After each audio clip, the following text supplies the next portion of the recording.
ብር ካጣችሁ ነግዱ። እኔ እውነቴን ነው። ነግዱ፣ ስሩ። እንዴ እውነቴን ነው።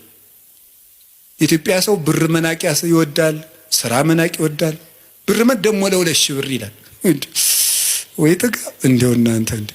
አንዳንዱ ደግሞ ኩራት ራት ነው ይላል። እንደው ከመጨለት ወዲህ ነው ራቱ ነው የሚያውቁ ኩራት። እንደው እስቲ እንደው ሲቀመሰው እንደው እየኮራ 3 ቀንጠኛና እንደው ሲለበልብ ታገኘዋል። እንደው እውነቴን ነው። ስሩ ልቅ ኩራት ራቱ ነው ያውቅ። ሲራክ ምን አለ? 3 ሰዎች ነፍሴን አበጻጯት አለ። ሴሰኛ ሽማግሌ፣ ንፉግ ባለጸጋ እና ትዕቢተኛ ድሃ እንደው ነፍሴን አበሳጯታል። ይሁላችሁ እሱ ነው የምነግራችሁ። ስሩ ዝም ብላችሁ። እኛ ኢትዮጵያውያን ምንም የሚጠቅም ነገር የለም። መስራት፣ መጽደቅ፣ መፎከር ምንም አያመጣም። መስራት፣ መጽደቅ፣ መልካም መሆን። ኢትዮጵያውያን መልከኞች፣ ሰራተኞች እንኳን እኮ